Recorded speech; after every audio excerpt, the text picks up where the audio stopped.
Bismillahirrahmanirrahim. Assalamualaikum warahmatullahi wabarakatuh.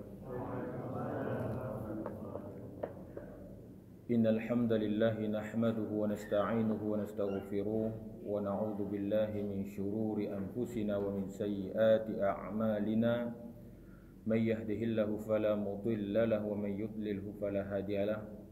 Asyhadu an la ilaha illallah wahdahu la syarika lah. Wa asyhadu anna Muhammadan abduhu wa rasuluh, amma ba'd. Ikhwatal iman, azanallahu wa iyyakum. Bapak, ibu-ibu, saudara-saudariku sidang jamaah salat maghrib yang semoga dirahmati oleh Allah Subhanahu wa taala. Bersyukur kita kepada Allah Subhanahu wa taala, ya Allah Subhanahu wa taala masih memberikan kita kenikmatan, baik nikmat kesehatan maupun nikmat kesempatan, sehingga dapat berhadir kita di dalam musalla at-thayyibah yang semoga diberkahi oleh Allah Subhanahu wa taala ini. Bapak Ibu yang dirahmati oleh Allah Subhanahu wa taala, di malam hari ini kita sudah masuk di tanggal 1 Muharram 1445 Hijriah.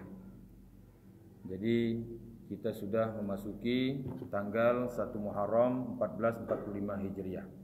Dan ini adalah tahun baru kita, ya, tahun baru umat Islam itu, yaitu ditandai dengan masuknya 1 Muharram 1445 Hijriah. Jadi ini perlu juga kita ajarkan kepada anak-anak kita, saudara-saudara kita, agar mereka mengenal tahun Islam, yaitu tahun-tahun Hijriah, ya, dimulai dari bulan Muharram, agar mereka tidak ikut-ikutan dalam memeriahkan tahun Masehi, yaitu yang bukan merupakan tahun kita, di mana kita sangat sedih melihatnya ketika sudah bertukar tahun Masehi itu.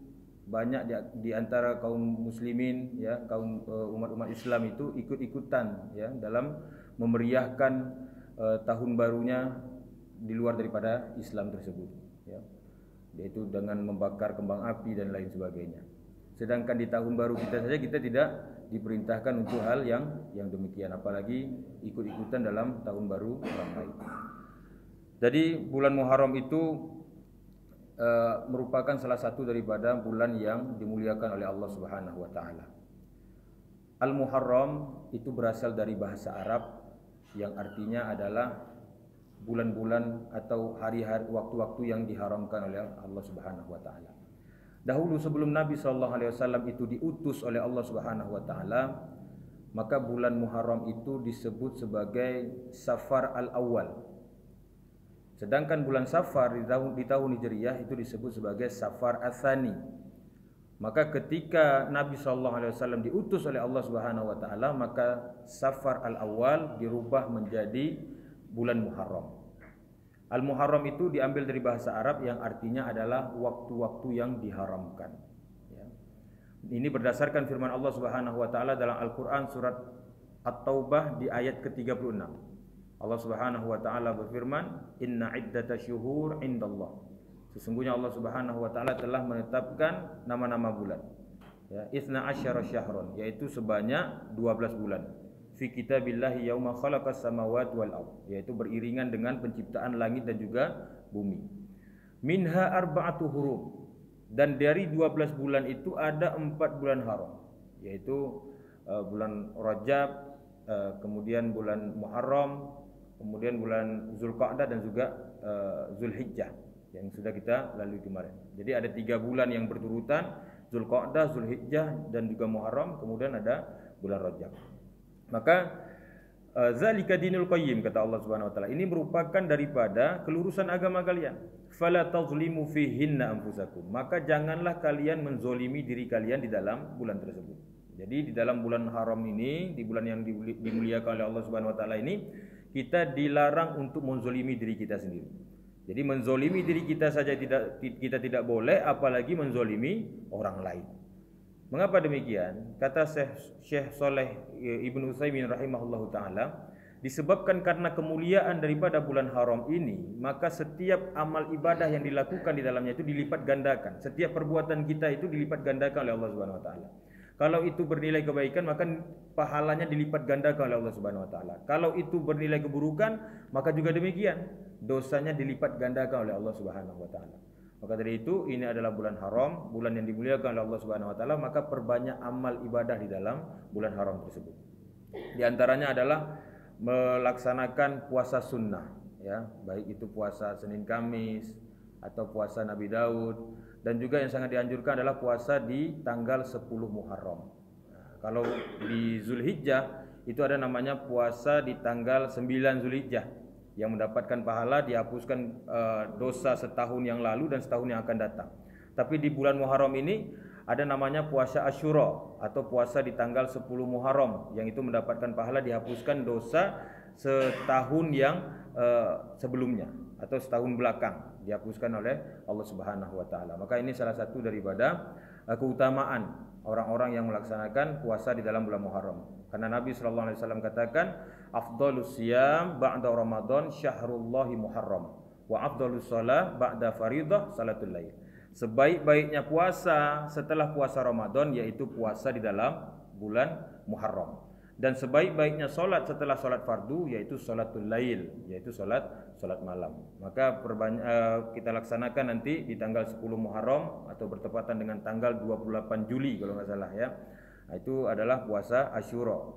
Namun di sini Nabi SAW juga memberikan kita agar kita menyelisihi dari orang-orang Yahudi dan juga orang-orang Nasrani, ya, termasuk juga kaum Syiah yang mereka juga memuliakan daripada tanggal 10 Muharram ini.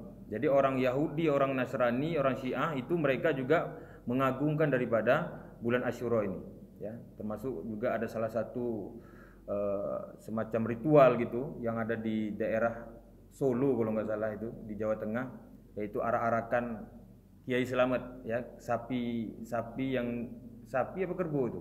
Kerbau kalau nggak salah ya, kerbau putih gitu.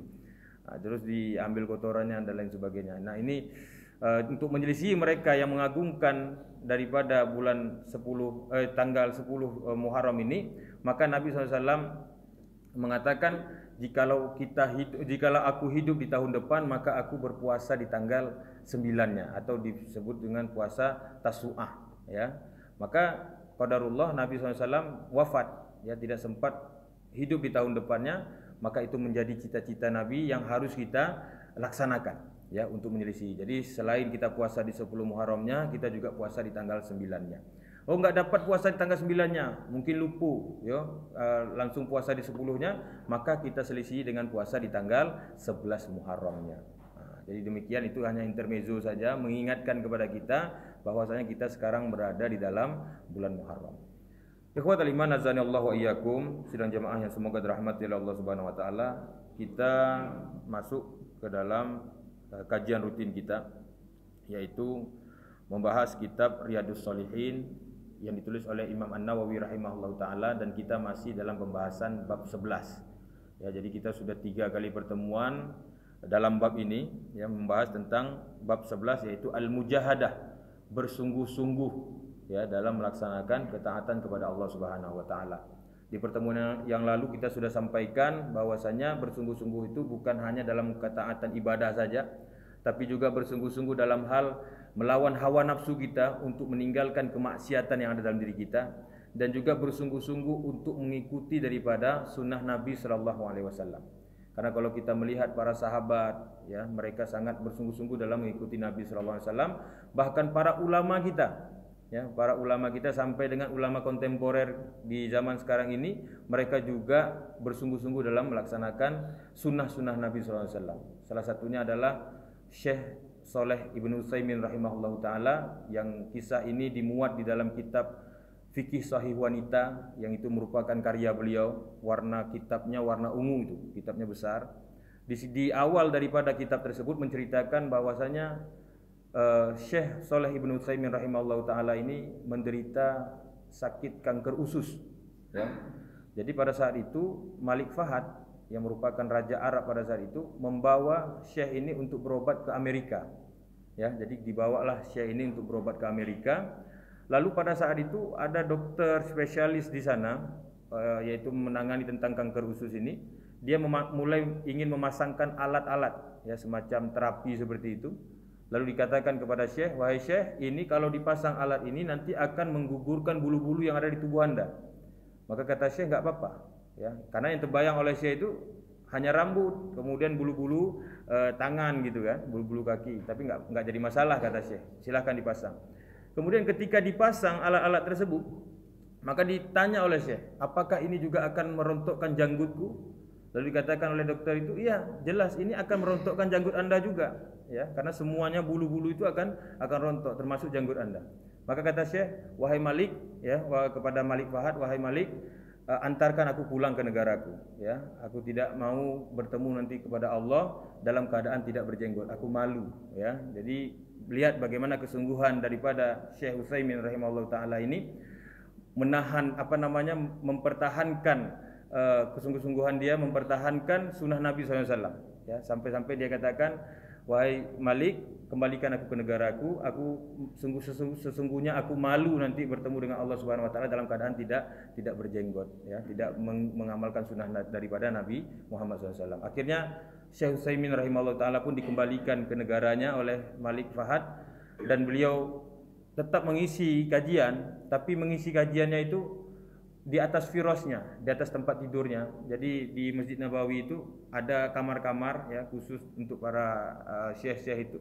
Maka beliau mengisi ceramahnya itu, ya, di dalam kamarnya dalam keadaan berbaring, kemudian dikasih pengeras suara, ya, dari jamaahnya itu mendengar dari luar sampai beliau wafat, ya, sampai beliau meninggal dunia. Maka itu adalah salah satu gambaran, ya, atau motivasi bagi kita agar kita juga bersungguh-sungguh dalam mengamalkan sunnah Nabi SAW ini, ya. Sebagaimana kita telah sampaikan, sebelum datangnya waktu-waktu sulit, ya, sebelum datangnya waktu-waktu di mana kita tidak bisa lagi mengamalkan daripada sunnah-sunnah Nabi SAW tersebut.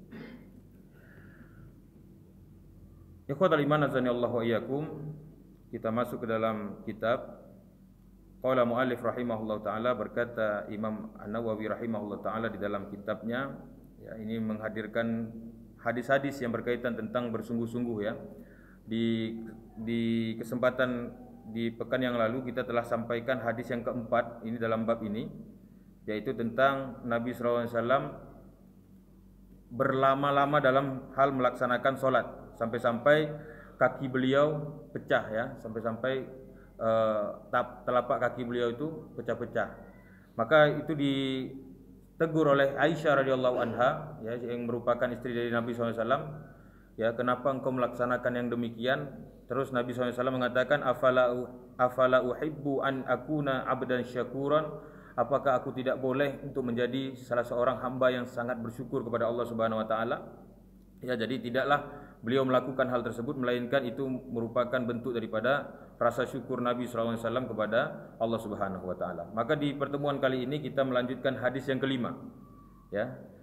An Aisyah radhiyallahu anha qalat, kana Rasulullah sallallahu alaihi wasallam idza dakhala al-ashru ay al-ashru al-akhir min Ramadan shadda mi'zarahu wa ahya lailahu wa ayqadha ahlahu, muttafaqun alaih.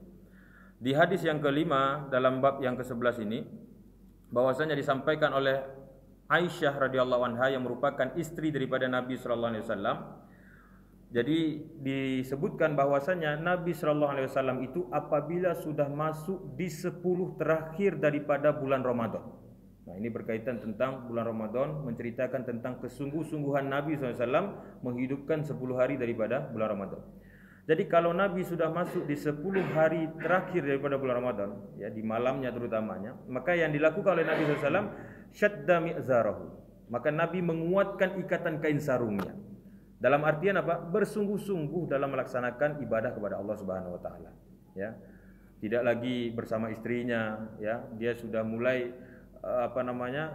bersama Allah Subhanahu Wa Taala. Dia hanya berdua-dua bersama Allah Subhanahu Wa Taala untuk beribadah, ya, dalam rangka mendekatkan diri kepada Allah Subhanahu Wa Taala, yaitu melaksanakan sholat malam, kemudian membaca Al-Quran dan lain sebagainya. Itu dilakukan oleh Nabi SAW di 10 malam terakhir, ya, di 10 hari terakhir di dalam bulan Ramadan. Wa ahya lailahu, yaitu dengan cara menghidupkan malam-malam di dalam bulan Ramadan tersebut. Nah, Di 10 terakhir daripada bulan Ramadan itu Nabi melaksanakan iktikaf, ya, berdiam diri di masjid, melaksanakan amal-amal soleh yang itu diperintahkan oleh Allah Subhanahu wa taala. Kemudian wa aiqadha ahlahu. Dan itu tidak beliau lakukan sendirian, ya. Artinya bukan Nabi mementingkan diri sendiri, tapi Nabi juga mementingkan kepada keluarga-keluarganya. Nabi bangunkan keluarga-keluarganya, anak-anaknya dan juga istri-istrinya untuk menghidupkan juga di malam 10 terakhir daripada bulan Ramadan tersebut, ya. Ini adalah hadis muttafaqun alaih. Nah, tentunya kita juga demikian, ya. Ketika nanti hadir bulan Ramadan, ya, kita hidupkan bulan Ramadan tersebut, terlebih lagi ketika 10 terakhir daripada bulan Ramadan. Bahkan Nabi SAW disebutkan ajwadun nas. Nabi itu adalah orang yang sangat dermawan. Bahkan kedermawanan Nabi SAW bertambah apabila sudah masuk di dalam bulan Ramadan. Kemudian kita lanjut di hadis yang ke-6. An Abi Hurairah radhiyallahu anhu, qala Rasulullah sallallahu alaihi wasallam, al-mu'minul qawi khairun wa ahabbu ila Allah minal mu'minid dha'if. Wa fi kulli khairun ihris ala ma yanfa'u wasta'in billah wa la ta'jas. Wa in asabaka syai'un fala taqul law anna fa'altu kadza kana kadza wa kadza. Walakin kul qadarullah wa ma syaa fa'al fa inna law taftahu amal syaitan.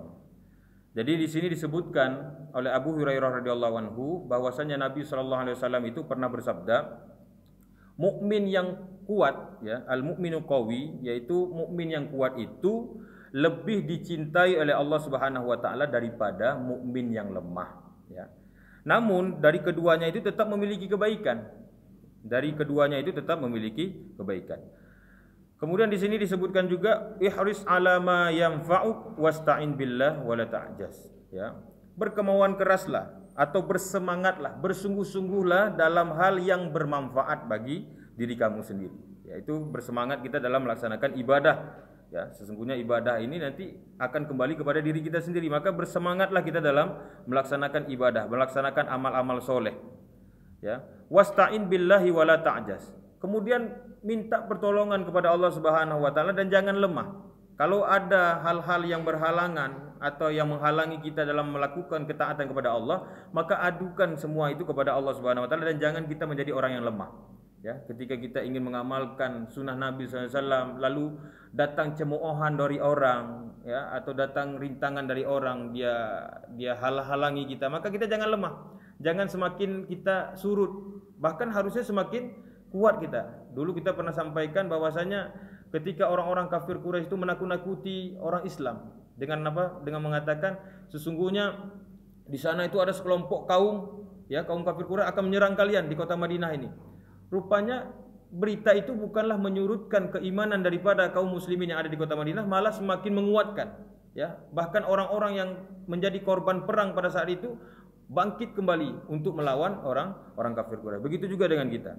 Ketika kita mengamalkan, ya, firman Allah, mengamalkan sunnah-sunnah Nabi SAW, lalu datang rintangan, halangan kepada kita, maka minta tolong sama Allah Subhanahu wa taala, jangan kita dalam keadaan lemah. Wa in asabaka syai'un fala taqul law anni fa'altu kana kadza wa kadza, ya.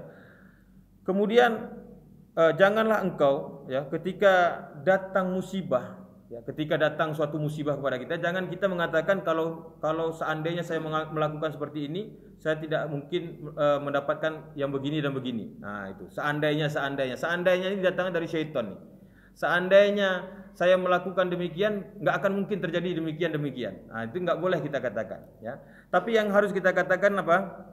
Qul qadarullahi wa ma syaa fa'al, ya. Katakanlah ini sudah jadi takdir Allah. Jadi orang beriman itu kembalikan dia kepada takdir Allah Subhanahu wa taala. Setiap musibah yang dia terima, maka katakan, "Oh, ini sudah menjadi takdir Allah Subhanahu wa taala." Jadi enggak boleh kita menyalah-nyalahkan, ya, menyalahkan diri kita atau menyalahkan orang-orang lain, enggak boleh.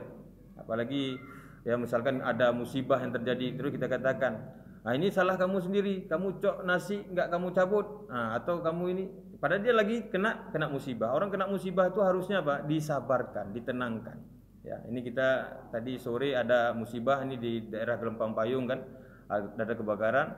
Maka itu orang-orang tersebut diberi sabar ya, ucapan sabar, ditenangkan dia, bukan disalah-salahkan. Nah, ini salah si fulan, ini salah dia. Nah, kalau seandainya kamu nggak melakukan ini, nggak mungkin terjadi seperti ini. Nah, jangan, ya, jangan kita mengatakan fala taqul law anni fa'altu kana kadza wa kadza. Kalau aku nggak melakukan ini, nggak mungkin terjadi yang demikian, tidak. Ya, tapi katakan qadarullahi wa ma syafa'a. Ya, ini takdir Allah Subhanahu Wa Taala. Tidak ada yang bisa menolak takdir. Fa inna law taftahu amalu syaitan. Ya, karena itu mengatakan lau itu kan seandainya itu merupakan pintu masuknya syaitan. Nah, ini hadis diriwayat Imam Muslim. Kemudian kita lanjut di hadis yang ketujuh, ya, karena ini hadisnya sangat banyak sekali. Hadis yang berkaitan tentang bersungguh-sungguh atau al-mujahadah ini sangat banyak sekali disajikan oleh Imam An-Nawawi rahimahullah ta'ala. Ya, sedangkan kita sudah pertemuan yang ketiga nih. Jadi kita usahakan habis di malam hari ini biar kita bisa masuk ke bab yang baru lagi. Di hadis yang ketujuh, An Abi Hurairah radhiyallahu anhu anna Rasulullah sallallahu alaihi wasallam qala, ya. Dari Abi Hurairah radhiyallahu anhu, semoga Allah meridhoinya, bahwasanya Nabi sallallahu alaihi wasallam itu bersabda, hujibatin nar bisyahawat wa hujibatil jannah bil makari. Sesungguhnya hujibatin nar bisyahawat, sesungguhnya neraka itu ditutupi atau dihiasi dengan syahwat, dengan kesenangan. Wa hujibatil jannah bil makari, dan sesungguhnya sesungguhnya surga itu diliputi dengan suatu yang dibenci atau suatu kebencian. Nah, ini sebagai motivasi juga bagi kita. Kalau misalkan kita melakukan suatu amalan seakan-akan dibenci, ya, yang itu jelas amalan itu merupakan amalan-amalan sunnah maupun amalan wajib yang sudah diajarkan baik itu dalam Al-Quran maupun dalam hadis Nabi SAW, maka ketika kita dibenci, maka ketahuilah benci itu akan mengantarkan kita ke dalam surganya Allah Subhanahu Wa Taala. Ya. Misalkan kita menghidupkan sunnah, memanjangkan jenggot, lalu dihina, dikatakan kambing dan lain sebagainya, maka kebencian itulah yang akan mengantarkan kita ke dalam surganya Allah Subhanahu Wa Taala. Seakan-akan benci, tapi inilah yang akan mengantarkan kita ke dalam surganya Allah Subhanahu Wa Taala. Begitu juga dengan celana di atas mata kaki, yang ini juga mengamalkan sunnah Nabi SAW. Kata Nabi SAW, ma'asfala minal ka'bain mina idzari fa finnar, kain yang berada di bawah mata kaki itu bagian daripada api neraka. Maka orang yang beriman kepada Allah, mengikuti sunnah Nabi SAW, maka dia lakukan ini, ya. Lalu dihina dia, dan ini merupakan kebencian, ya. Misalkan orang melakukan ini rasanya berat gitu, tapi inilah yang membawa dia ke dalam surganya Allah Subhanahu Wa Taala. Beda halnya dengan suatu perkara yang sangat disenangi, misalkan pergi ke diskotik, pergi berhura-hura yang tidak ada manfaat di dalamnya, seakan-akan senang, tapi ini yang akan mengantarkan dia ke dalam nerakanya Allah Subhanahu Wa Taala. Maka di sini disebut oleh Nabi, hujibatin nar bisyahwat wa hujibatil jannah bil magari. Ya, neraka itu diliputi dengan kebencian, neraka itu diliputi dengan kesenangan, dan surga itu diliputi dengan kebencian. Ya, maka kita harus bersungguh-sungguh dalam melaksanakan ibadah. Jangan kita hiraukan perkataan orang lain. Ya, jangan kita patah semangat dalam mendengarkan perkataan orang lain. Ya, tetap semangat kita dalam melaksanakan ibadah kita kepada Allah Subhanahu Wa Taala. Kemudian selanjutnya di hadis yang ke-8, An Huzaifah ibnul Yaman. Jadi Huzaifah ibnul Yaman ini adalah penjaga rahasianya Nabi. Ya, dia adalah seorang sahabat. Kalau Nabi punya rahasia atau disampaikan kepada Huzaifah, ini rahasia itu terjaga gitu. Jadi ini penjaga rahasia Nabi SAW. Qala, maka dia berkata, "Shalaitu ma'an Nabi sallallahu alaihi wasallam." Nah, dia sedang menceritakan tentang bahwasanya dia bersama Nabi SAW melaksanakan sholat. Ya. Shalaitu ma'an Nabi SAW. Aku pernah sholat bersama Nabi SAW. Zatal lailah, yaitu di suatu malam. Ini menceritakan bahwasanya ini adalah sholat malam, ya, bukan sholat wajib, sholat sunat malam. Faftatahal Baqarah, maka Nabi SAW memulai bacaan dalam sholat itu adalah surat Al-Baqarah. Fakultu yarka'u indal mi'ah. Maka aku mengatakan dalam hatinya, ini Nabi akan sujud, akan ruku di 100 ayat pertama ini. Nah, itu dalam hati di Huzaifah ibnul Yaman, ya. Summa madha, ternyata tidak. Ternyata Nabi SAW melanjutkan. Fakultu yusalli biha fi raka'atin famadha fakultu yarka'u. Maka Huzaifah mengira lagi, karena surat Al-Baqarah ini kan sangat panjang sekali dia. Jadi Huzaifah mengira lagi, mungkin ini akhir daripada surat Al-Baqarah, nanti baru Nabi ruku gitu ya. Ternyata sumaftataha nisa. Ternyata Nabi SAW selesai daripada surat Al-Baqarah bukan langsung ruku, ternyata disambung lagi kepada surat An-Nisa. Faqara'aha, ya, dia baca surat An-Nisa. Sumaftatahal Ali Imran. Kemudian selesai dari surah An-Nisa dilanjutkan lagi membaca surat Ali Imran. Faqara'aha, ya, dia baca surat Ali Imran. Kemudian di sini disebutkan yaqra'u mutarassilan. Nabi SAW membaca 3 surat tersebut pada rakaat pertama itu dengan keadaan mutarassilan, yaitu dalam keadaan tenang, dalam keadaan santai gitu, tidak terburu-buru ya. Kan ada bacaan kita ini yang cepat-cepat gitu, tapi ini enggak, dibaca dalam keadaan tenang, dalam keadaan santai. Nah, bayangkan tuh, Nabi sholat malam baca dalam keadaan tenang, dalam keadaan santai, dan yang dibaca itu 3 surat itu, surah Al-Baqarah, surah An-Nisa ya, dengan surat Ali Imran.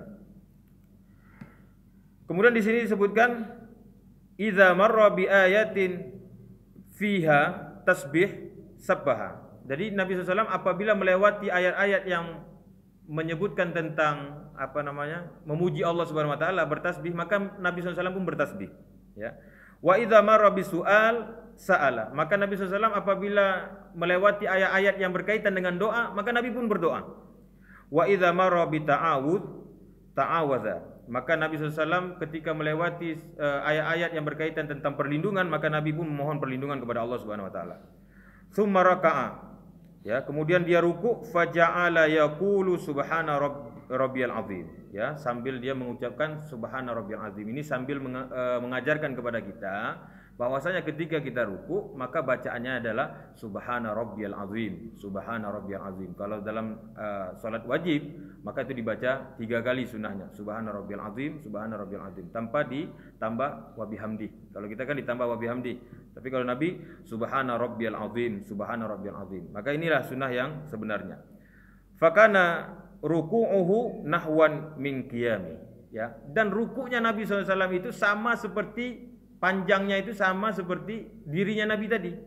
Ya, bayangkan gimana lamanya itu. Makanya pecah kaki Nabi SAW itu. Ya, nggak ada para sahabat itu bisa mengikuti bagaimana salat Nabi SAW. Kemudian summa qala sami Allahu liman hamidah. Ya, kemudian Nabi itidal, summa qama tawilan qariban mimma raka'a. Kemudian diri daripada itidal itu juga lamanya sama seperti seakan-akan sama seperti rukuknya tadi. Ya, rukuknya sama seperti berdirinya tadi, kemudian i'tidalnya juga sama lamanya seperti rukuknya tadi. Summa sajada, kemudian sujud. Faqala subhana rabbiyal a'la, subhana rabbiyal a'la. Ya, tidak pakai wa bihamdi. Fakana sujuduhu qariban min qiyamihi, dan sujudnya itu lamanya sama juga seperti dirinya tadi. Nah, bayangkan bagaimana lamanya Nabi SAW melaksanakan sholat malam. Makanya Nabi itu enggak lebih daripada 11 rakaat dia laksanakan sholat malam. Ya, karena 11 rakaatnya itu panjangnya seperti ini. Panjang sekali dia baca, ya, sampai-sampai kakinya bengkak. Makanya Aisyah itu enggak tega lihatnya demikian. Maka dia katakan, wahai Rasul, bukankah engkau sudah maksum, sudah diampuni dosa-dosa oleh Allah, engkau sudah terjamin masuk surga, kenapa engkau lakukan hal demikian? Ya, apakah aku tidak boleh, kata Nabi, menjadi hamba yang bersyukur kepada Allah Subhanahu wa taala? Ya, begitulah gambaran Nabi SAW. Nabi saja yang sudah dijamin masuk surga, yang sudah diampuni dosa oleh Allah Subhanahu wa taala, begitu sungguh-sungguh dia melaksanakan salat malam ini. Ya, yang ini merupakan salat sunnah, ya, salat malam ini.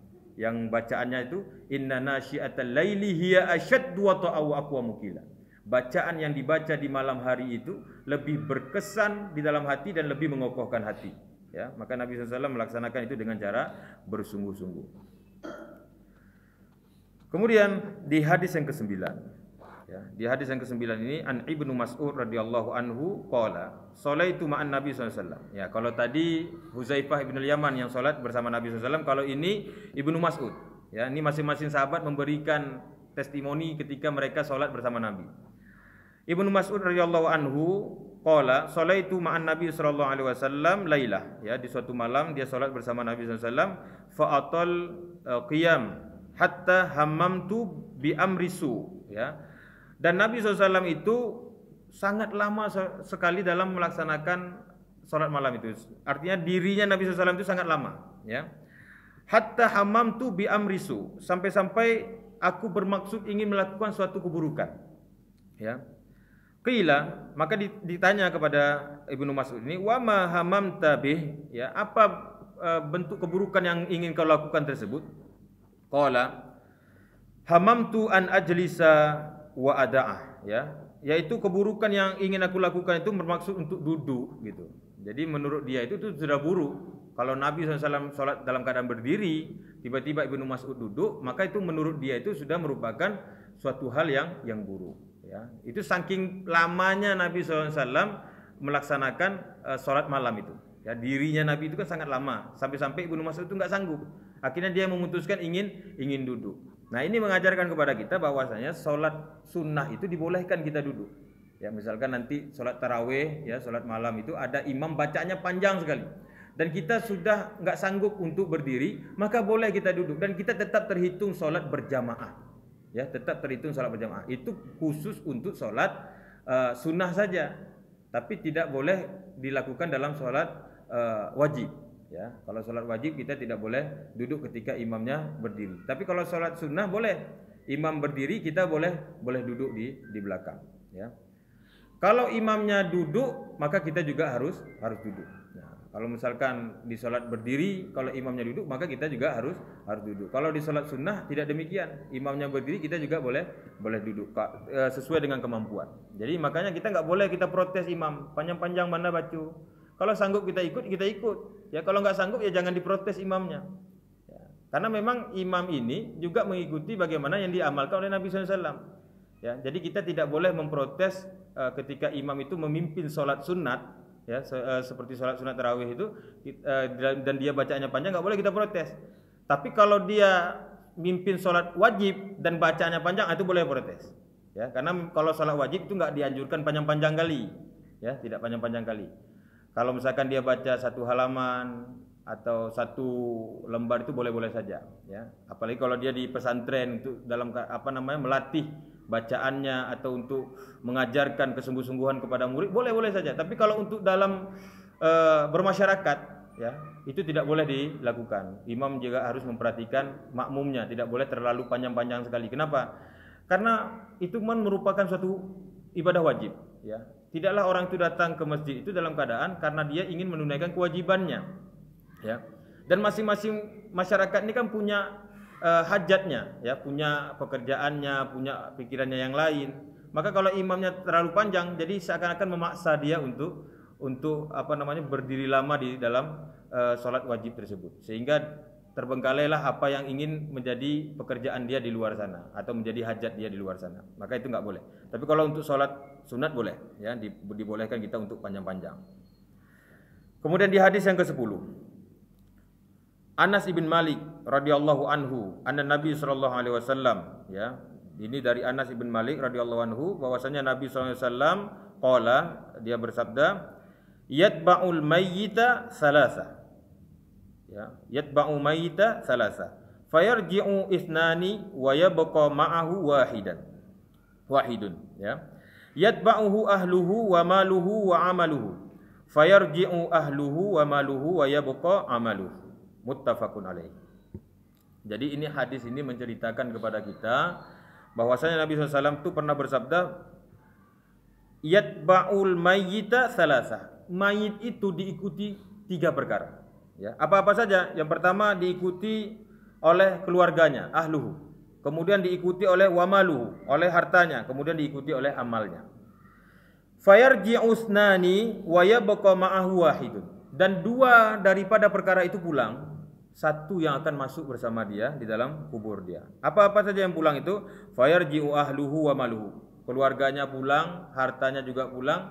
Yang masuk ke dalam dia adalah wa yabqa amalu, ya, yang akan menemani dia di alam kubur itu adalah amal dia. Ya, kita kan sering lihat tuh orang-orang diantarkan ke kuburan itu, keluarganya ikut, hartanya juga ikut, ya, mungkin kendaraannya, ya, ikut. Tapi keluarga sama kendaraannya nggak ikut masuk ke dalam kubur, mereka pulang. Tapi yang ikut masuk ke dalam kubur itu adalah amalnya. Maksudnya di sini apa? Kita diperintahkan untuk bersungguh-sungguh dalam melakukan amalan. Karena amal itulah yang akan menjadi teman kita nanti di alam barzah nanti itu. Nanti di alam barzah itu kan kita akan menghadapi 3 pertanyaan. Nah, kita sudah pernah membahas ini usul salasah ya kan, yang membahas tentang ilmu-ilmu ya berkaitan tentang pertanyaan 3 pertanyaan di dalam kubur. Dan itu pertanyaan itu nggak bisa kita jawab kecuali kita didasari dengan ilmu dan juga amal kita. Nah, nggak mungkin lisan kita ini langsung spontan menjawab kecuali itu didasari dengan ilmu dan juga amal kita. Nah, karena dia bukan berkaitan dengan hafalan lagi. Kalau untuk hafalan mudah sekali lah. Kita hafal-hafal saja dari sekarang, tapi kan nggak mungkin, nggak bisa, ya. Itu sesuai dengan ilmu dan juga amal kita. Maka amal kita itulah yang akan menolong kita di alam barzah nanti. Nah, ada namanya fitnah kubur. Kalau orang sudah bisa melewati fitnah kubur ini dengan selamat, maka nanti sampai seterusnya sampai dia masuk dalam surga, maka dia akan selamat. Tapi kalau di fitnah kubur ini saja mereka sudah tertahan, ya tidak bisa mereka lewati, bagaimana nasib mereka nanti ke depannya, ya. Ada namanya yaumul masyar, ya, padang masyar, kemudian ada yaumul mizan, hari timbangan, kemudian diberikan catatan, ya, sampai nanti diantarkan mereka masuk surga atau masuk ke dalam neraka. Maka yang akan mengikuti dia adalah amalnya. Hartanya tinggal, anaknya juga tinggal, ya. Hartanya tinggal, keluarganya tinggal. Yauma la yanfa'u malu wala banun illa man atallaha biqalbin salim. Tidak ada hari, ya, tidak ada berguna di hari itu anak dan juga harta kecuali orang-orang yang mendatangi Allah Subhanahu wa taala dengan biqalbin salim, dengan hati yang selamat, penuh dengan iman dan juga amal solehnya. Hadis yang ke-11. An Ibnu Mas'ud radhiyallahu anhu qala, ya, ini dari Ibnu Mas'ud radhiyallahu anhu qala, dia berkata, qala Nabi sallallahu alaihi wasallam, ya, bahwasanya Nabi sallallahu alaihi wasallam bersabda, al jannatu aqrabu ilal ahadikum min syiraki na'li wan nar mislu dzalik, rawahul Bukhari. Jadi di sini disebutkan bahwasanya Nabi SAW mengatakan al jannatu aqrabu ila ahadikum min syiraki na'li. Jadi surga itu dekatnya dengan kalian itu seperti tali sendal kalian, ya. Dan begitu juga dengan neraka. Wan naru mislu dzalik, dan juga neraka demikian. Artinya apa? Tali sendal ini, ya, yang dimaksud dalam hadis ini adalah kiasan yang artinya sangat dekat sekali dengan kita, ya, yang sering kita pakai, yang dekat sekali dengan kita, dan dia nilainya sangat kecil sekali, ya, ukurannya itu sangat kecil sekali. Artinya jangan kita meremehkan suatu perkara yang kecil. Bisa jadi perkara yang kecil ini bisa mengantarkan kita ke perkara yang besar, sangat berdampak besar dia kepada diri kita, ya. Betapa banyak amalan-amalan kecil yang diremehkan oleh manusia, padahal amalan-amalan kecil itu bisa mengantarkan dia ke dalam surganya Allah Subhanahu wa taala. Contohnya apa? Senyum, ya. Tabassamuka bi wajhi akika shadaqah, ya. Senyummu kepada saudaramu itu masuk dalam bagian sedekah. Dan itu bisa memasukkan kita ke dalam surganya Allah Subhanahu wa taala. Kemudian menyingkirkan duri yang ada di jalan, menyingkirkan rintangan yang ada di jalan, maka itu juga bisa mengantarkan kita ke dalam surganya Allah Subhanahu wa taala. Bahkan menolong orang-orang lemah, ya, yang itu merupakan perkara kecil. Misalkan orang sedang mendorong Honda, ya, mungkin habis minyak atau bocor ban, lalu kita tolong dia. Nah, ini mungkin kalau dilihat ini adalah perkara kecil, tapi dia besar di hadapan Allah Subhanahu wa taala, bisa masukkan kita ke dalam surganya Allah Subhanahu wa taala. Disebut oleh Nabi SAW, man yassara ala mu'sir yassarallahu fid dunya wal akhirah. Barang siapa yang memudahkan urusan seseorang di dunia, maka Allah akan mudahkan perkara urusan dia nanti di dunia dan juga di akhirat. 2 kali Allah balas, ya. Kita mudahkan urusan orang di dunia, maka Allah mudahkan urusan kita di dunia dan juga di akhirat. Wallahu fi aunil abdi maka na abdu fi auni akhi. Sesungguhnya Allah Subhanahu wa taala senantiasa menolong seorang hamba selama hamba itu senantiasa menolong saudaranya, ya. Kemudian contoh perkara kecil yang bisa masukkan seseorang ke neraka apa? Ghibah, berkata-kata, seakan-akan itu kan mudah sekali. Orang kalau lah duduk sama-sama itu tidak ada apa lagi ceritalah aib orang lain. Yang ini bernilai ghibah, ya kan? Tapi yang mau ceritakan ini benar, yang benar itulah namanya ghibah. Kalau yang itu benar itu namanya fitnah, lebih gadang lagi dosanya pada ghibah, ya. Kadang-kadang kita meremehkan, ya, itu adalah perkara yang sangat kecil sekali, menceritakan aib orang lain, seakan-akan dilapisi dengan bercanda, tapi judulnya tetap ghibah, ya, menceritakan aib orang lain. Maka di sini dikatakan oleh Nabi SAW, innal 'abda la yatakallam bi kalimati yanzilu biha finnar ab'ada ma bainal masyriq wal maghrib. Sesungguhnya seorang hamba itu tak kala dia berbicara, itu dari pembicaraan dia itu, sedikit dari pembicaraan dia itu berpotensi akan memasukkan dia ke dalam nerakanya Allah Subhanahu wa taala sejauh timur dan juga barat. Makanya hati-hati sekali kita dengan lisan kita ini. Bahkan Allah Subhanahu wa taala dalam Al-Qur'an itu ada satu surat yang membahas tentang kecelakaan bagi orang yang pengumpat dan juga pencela. Ini berkaitan dengan lisan, ya. Bahwasanya mereka nanti akan dimasukkan ke dalam neraka hutamah. Wa ma adraka ma hutama narullahil muqadatul lati tattali'u 'alal afidah. Apa itu neraka hutama? Yaitu api yang menyala-nyala, yang berkobar-kobar, yang sifat daripada api itu melengket. Allati tattali'u 'alal afidah. Kalau dilengketkan di ujung kaki, terbakarlah, hangus jantungnya, ya, akan menghanguskan jantung manusia. Nah, ini tentunya sangat luar biasa sekali. Kalau orang beriman dengan ayat Allah ini, maka dia akan meninggalkan perkara-perkara mencela dan juga menggibahi, ya. Apinya berkobar-kobar, sifat apinya melengket, dilengketkan di ujung kaki yang hangus jantung. Lalu bagaimana dengan tubuh yang lain? Ya, ini sangat berbeda dengan api dunia. Kalau api dunia, kalau kita panggang ujung tangan kita, hanya ujung tangan saja yang hangus. Tapi api nerakanya Allah ini dilengketkan di ujung kaki, allati tattali'u 'alal afidah, sampai menghanguskan jantung manusia, ya. Bahkan di riwayat lain disebutkan azab yang paling ringan di neraka nanti adalah azab kepada paman Nabi. Dipakaikan terompak dari neraka itu, sendal dari neraka itu, maka yang mendidih otaknya. Na'udzubillahi min dzalik. Maka betapa banyak perkara kecil memasukkan seseorang ke dalam surga, dan juga betapa banyak perkara yang kecil yang dianggap remeh, tentu dia memasukkan dia ke dalam nerakanya Allah Subhanahu wa taala. Kemudian kita lanjut di hadis yang ke-12. An Rabi'ah bin Ka'ab al-Aslami radhiyallahu anhu. Jadi ada dari Rabi'ah bin Ka'ab al-Aslami, yang ini merupakan pelayan Nabi juga, ya. Dia merupakan salah satu pelayan Nabi selain daripada Anas bin Malik.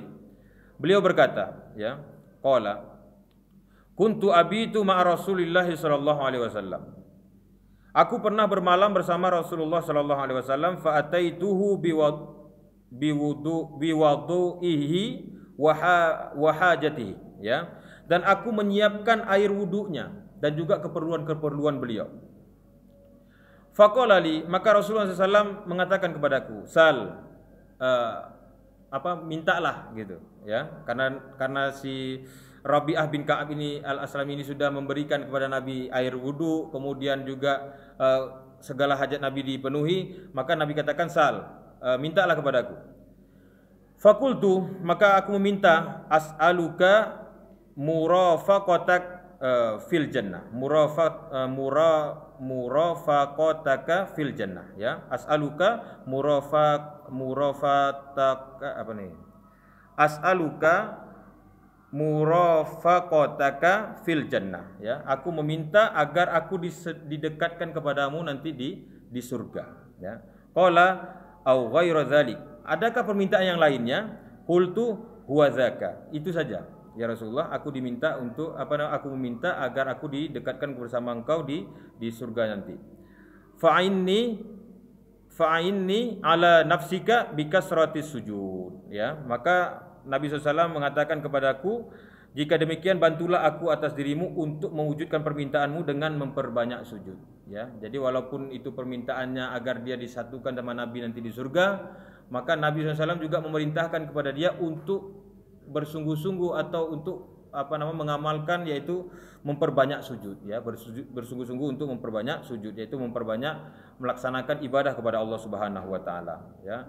Maka walaupun Nabi SAW ingin mendoakan dia, tapi dia juga diminta untuk bersungguh-sungguh, ya, yaitu dengan memperbanyak sujudnya kepada Allah Subhanahu wa taala. Maka tentunya ini juga motivasi bagi kita untuk melaksanakan perintah, yaitu memperbanyak sujud kepada Allah agar kita bisa bersama Nabi SAW di dalam surganya. Kemudian kita berlanjut di hadis yang ke-13. Abi Abdillah, ya, dari Abu Abdillah wa yuqal, dia mengatakan Abu Abdurrahman, dia disebut juga sebagai Abu Abdurrahman Sauban maula Rasulullah sallallahu alaihi wasallam, ya. Yaitu Sauban, yaitu hamba sahayanya Nabi sallallahu alaihi wasallam, qala, dia mengatakan sami'tu Rasulullah sallallahu alaihi wasallam yaqul, ya, dia mendengar Rasulullah SAW bersabda, alaika bi kasratis sujud, ya, alaika bikasrati sujudillahi fa innaka la tasjudu lillahi sajdatan illa rafa'akallahu biha darajatan wa hatta anka biha khati'ah, ya. Jadi dikatakan oleh Rasulullah SAW, hendaklah engkau memperbanyak sujud, ya, perbanyak solat kepada Allah Subhanahu Wa Taala, karena tidaklah engkau memperbanyak sujud karena Allah, melainkan Allah akan meninggikan derajatmu dan menghapuskan dosa-dosamu. Jadi hadis ini semakna dengan hadis di atas. Artinya setiap kita melaksanakan solat, memperbanyak sujud, maka itu akan menghapuskan dosa-dosa kita dan juga meninggikan derajat kita yang pada akhirnya memasukkan kita ke dalam surganya Allah Subhanahu Wa Taala. Kita lanjut di hadis yang ke-14. An Abdurrahman ibn Abi Bakrah, ya, an Abi anna rajulan qala ya Rasulullah ayun nas khairun, ya. Jadi ada Abu Abdurrahman ibn Abi Bakrah itu dari ayahnya, ya, anna rajulan, bahwasanya ada seorang laki-laki, dia mengatakan, ya Rasulullah, wahai Rasul, ayun nas khairun, siapa manusia yang terbaik, ya, siapakah manusia yang terbaik? Maka Nabi SAW menjawab, man tala umuruhu wa hasuna amaluhu. Qala fa ayyun nas syarrun? Qala man tala umuruhu wa sa'a amaluhu, ya, yaitu manusia yang terbaik dikatakan oleh Nabi SAW, yaitu manusia yang panjang umurnya tapi baik amalannya, ya. Adapun manusia yang buruk itu adalah manusia yang panjang umurnya, semakin panjang umurnya semakin buruk amalannya. Jadi yang membedakan manusia ini baik dan buruk itu tergantung kepada amal yang dia lakukan. Kalau dia semakin panjang umurnya, semakin banyak amalnya, maka dia termasuk orang yang baik. Kalau dia panjang umurnya tapi semakin buruk, ya, amalnya, maka dia termasuk orang-orang yang buruk, ya. Nah, di sini disebutkan bahwasanya perbedaannya adalah amalnya, ya. Makanya kita nggak boleh berdoa itu, ya Allah panjangkan umur saya, ya Allah panjangkan umur saya. Panjang umur itu belum menentukan kalau dia itu akan menjadi baik, ya. Banyak orang ada disebutkan apa, tua-tua keladi, ya, makin tua makin menjadi, ya, semakin tua makin makin bertingkahnya, ya. Harusnya semakin tua dia semakin ingat dia, ambu sudah semakin dekat dengan kubur nih, harusnya ambu bertobat, kan gitu harusnya. Tapi ini enggak, semakin tua dia semakin menjadi. Tapi apa yang harus kita doa kepada Allah? Ya Allah, berkahilah umurku, ya. Jangan minta kita panjang umur pikun, sakit, enggak enak gitu. Tapi ya Allah, berkahilah umurku. Walaupun nanti panjang umur kita, tapi umur kita itu bermanfaat, ya, enggak pikun, kita amalan soleh kita juga baik, ya, seperti itu, ya. Jadi ini adalah sebagai bentuk kesungguh-sungguhan kita, motivasi agar kita bersungguh-sungguh dalam melaksanakan amal soleh kepada Allah Subhanahu Wa Taala. Dan kalau kita lihat dari ayat, dari firman-firman Allah dan juga hadis-hadis Rasulullah SAW ini banyak menceritakan kepada kita agar kita bersungguh-sungguh dalam melaksanakan ketaatan kepada Allah, memperbanyak sujud, ya, memperbanyak amal soleh dan lain sebagainya. Dan itu nanti akan mengantarkan kita ke dalam surganya Allah Subhanahu Wa Taala. Demikian, ya, sampai di hadis yang ke-14. Dan insya Allah nanti kita lanjut di hadis yang 15 dan hadisnya sampai 17 ini, ya. Semoga saja di pertemuan selanjutnya bisa kita selesaikan, ya, di bab yang ke-11 ini. Demikian, semoga dapat bermanfaat. Aku qauli hadza wa astaghfirullah li wa lakum. Subhanallah bihamdihi, subhanakallahumma wa bihamdika, asyhadu an la ilaha illa anta, astaghfiruka wa atubu ilaik. Assalamualaikum warahmatullahi wabarakatuh.